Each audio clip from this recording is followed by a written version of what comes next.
السلام علیکم۔ جنات اپنی اصل کے اعتبار سے آگ سے بنائے ہوئے ہیں اور انسان سے پہلے وہ تخلیق کیے گئے ہیں۔ بہت ساری عادات میں، بہت ساری اوصاف میں وہ انسانوں کی طرح ہیں اور بہت ساری اوصاف اور بہت ساری عادات میں وہ انسانوں سے مختلف ہیں۔ جنات اسی طرح زمین کے اوپر رہتے ہیں، اسی طرح انسانوں کے ساتھ بھی رہتے ہیں، اس کے سوا دیگر مقامات پر بھی رہتے ہیں۔ بعد میں ہم اس کو تفصیل سے ڈسکس کریں گے۔ اب ہم صرف یہ دیکھتے ہیں کہ جن ہوتا کیا ہے، اس کی شکل، کیفیت اور اس کی پہچان کیا ہے۔ تو جن ایک غیر مرئی مخلوق ہے، یعنی وہ عام طور پر ہر انسان کو نظر نہیں آتی۔ اللہ تعالیٰ نے فرمایا قرآن مجید میں کہ جنات اور ان کی قوم کا قبیلہ انسانوں کو وہاں سے دیکھتے ہیں جہاں سے انسان ان کو نہیں دیکھ سکتے۔ مطلب اللہ تعالیٰ نے ان کو یہ دنیا میں قدرت دی ہے کہ وہ انسانوں کو دیکھ سکتے ہیں، لیکن انسان ان کو ہر وقت ہر جگہ پر نہیں دیکھ سکتا۔ کبھی کبھی کوئی انسان اس کو مخصوص شکل کے اندر دیکھ سکتا ہے۔ جنات کو اللہ تعالیٰ نے یہ بھی ملکہ دیا ہے کہ وہ اپنی شکل کو تبدیل کر سکتے ہیں، کبھی سانپ بن جائیں، کبھی بچھو بن جائیں، کبھی جانور بن جائیں، کبھی انسان بن جائیں، اور اس کی مثالیں آگے جا کر ہم ڈسکس کریں گے۔ اسی طرح جنات کھاتے پیتے بھی ہیں، ان کو نیند بھی آتی ہے، وہ سوتے بھی ہیں اور وہ زمین کے اوپر رہتے ہیں، ہمارے درمیان مکانوں میں، صحراؤں میں، دریاؤں میں، وادیوں میں، جگہ جگہ پر وہ رہتے ہیں۔ اور جنات ان کے درمیان سلسلہ نکاح بھی ہے، لیکن ان میں مادہ بہت کم ہوتے ہیں، زیادہ تر ان میں نر اور میل ہی پائے جاتے ہیں، بہت کم ان میں مادہ پایا جاتا ہے۔ اور ان کو موت بھی آئے گی، اللہ تعالیٰ کے سامنے وہ کھڑے بھی ہوں گے، اللہ کو وہ جواب بھی دیں گے، بالکل انسانوں کی طرح وہ عبادت کے اور اللہ کے تمام احکام کے وہ پابند بھی ہیں اور مکلف بھی ہیں۔ اللہ تعالیٰ ان سب سے سوالات بھی کرے گا۔ اب جنات کی کتنی قسمیں؟ نبی کریم صلی اللہ علیہ وسلم نے ارشاد فرمایا کہ جنات کی 3 قسمیں ہیں۔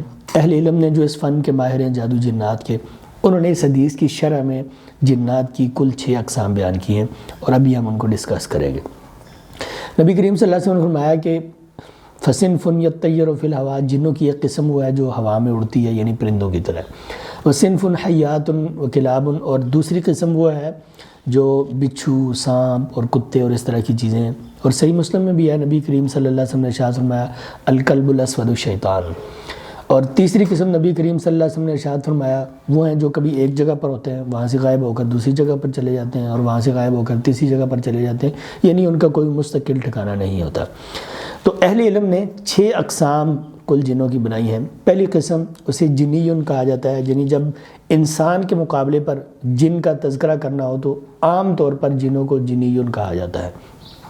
دوسرے جن وہ ہیں جنہیں عامر کہا جاتا ہے، اور یہ وہ جن ہوتے ہیں جو انسانوں کے گھروں میں انسانوں کے ساتھ رہائش پذیر ہوتے ہیں۔ نبی کریم صلی اللہ علیہ وسلم نے ارشاد فرمایا تھا، صحیح مسلم وغیرہ میں یہ حدیث ہے کہ مدینہ میں ایک جنوں کا گروہ اسلام لے کر آیا، تم انہیں قتل نہ کیا کرو اور وہ تمہارے ساتھ رہتے ہیں۔ عبداللہ ابن عمر رضی اللہ تعالیٰ عنہ ہر قسم کے سانپ اور بچھو کو مار دیا کرتے تھے۔ تو ان کو ایک صحابی ملے، ابو لبابہ بدری رضی اللہ تعالیٰ عنہ، انہوں نے ان کو اس چیز سے منع کر دیا کہ تم ہر قسم کے سانپ اور بچھو کو نہ مارا کرو۔ نبی کریم صلی اللہ علیہ وسلم نے منع کیا ہے، کہا ہے کہ تمہارے گھروں میں کچھ اس طرح کی جن بھی رہتے ہیں جنہیں اوامر کہا جاتا ہے، پہلے تم انہیں اطلاع دیا کرو، اتمام حجت کے لیے انہیں کہہ دیا کرو کہ ہمارے یہاں سے چلے جاؤ، اگر وہ نہ جائیں تو پھر تم انہیں مار دیا کرو۔ اسی طرح صحیح حدیث میں ایک اور واقعہ بھی ہے کہ ایک بندہ اپنے گھر میں آیا تو اس نے دیکھا کہ اس کی نئی نویلی دلہن وہ دروازے پر کھڑی ہے، تو اس نے سبب پوچھا تو دلہن نے کہا کہ آپ خود جا کر گھر میں دیکھ لیں کیا مسئلہ ہے۔ تو وہ اندر آیا تو اندر اس نے دیکھا کہ ایک بہت بڑا سانپ تھا، ایک اژدہا تھا۔ اس نے اس کو مارنے کی کوشش کی، شاید اس نے اس کو مار دیا، لیکن اس کی عورت کا بیان ہے کہ مجھے نہیں معلوم پہلے وہ جن مرا ہے یا سانپ مرا ہے یا پھر میرا بندہ، میرا شوہر مرا ہے۔ تو کہنے کا مطلب یہ ہے کہ کچھ جنات ایسے ہوتے ہیں جنہیں عامر کہا جاتا ہے اور وہ گھروں میں رہتے ہیں، اگر بغیر وارننگ کے یا بغیر اطلاع کے انہیں مار دیا تو ممکن ہے کہ وہ انسان کو مار ڈالے۔ تیسری قسم جو بچوں کو ڈراتی ہے یا جس سے لوگ ڈرتے ہیں یا خوفزدہ ہوتے ہیں، جو لوگوں کے ذہنوں پر سوار ہوتے ہیں، اسے کہتے ہیں ارواح، اور اردو میں اسے کہتے ہیں بدروح ہیں۔ وہ انسان کو ڈراتی، عموماً وہ بچوں کو ڈراتی ہیں۔ نبی کریم صلی اللہ علیہ وسلم کا فرمان ہے صحیح بخاری وغیرہ میں، آپ نے فرمایا جب شام ہو جائے اور جب اندھیرا ہو جائے تو اپنے بچوں کو باہر نہ بھیجا کرو، اپنے دروازے بند کر دیا کرو۔ تو وہاں پر نبی کریم صلی اللہ علیہ وسلم کی حدیث سے یہ ارواح والے جن مراد ہیں۔ چوتھی شکل، جو جن اپنی سرکشی میں بڑھ جائے اور جو لوگوں کو برائی پر اکسائے اور وسوسے ڈالے اور تنگ کرے اور اللہ کی عبادت سے دور کرے، اسے شیطان کہتے ہیں۔ اور 5ویں قسم، جو اس میں حد سے بڑھ جائے اور لوگوں کو قتل و غارت اور بڑے بڑے فتنوں میں مبتلا کرے، اسے مارد کہتے ہیں، اور اس کا ذکر بھی قرآن مجید میں موجود ہے۔ اور چھٹی اور آخری قسم جو بہت بڑے بڑے کام کرے، جیسے پہاڑوں کو اٹھا لینا، کشتیوں کو الٹا کر دینا، جہازوں کو تباہ کر دینا، یا جیسے قرآن مجید میں سلیمان علیہ السلام کے متعلق ہے کہ ان کی مجلس میں ایک جن نے کہا تھا کہ آپ یہیں پر بیٹھے رہیں، میں آپ کا جو تخت ہے وہ چند سیکنڈ میں آپ کے پاس پہنچا دیتا ہوں، چند لمحات میں آپ کے پاس پہنچا دیتا ہوں۔ تو ایسے جنات کو عفریت کہا جاتا ہے۔ تو یہ جنات کی 6 اقسام ہیں، اور یہ بتانے کا مقصد یہ ہے کہ لوگوں کو جنات کی پہچان ہو اور وہ احتیاط کر سکیں کہ کون سے جن سے کب کس وقت کیسے بچنا ہے، اور کون سا جن ان کو نقصان پہنچا سکتا ہے اور کون سا جن ان کو نقصان نہیں پہنچا سکتا۔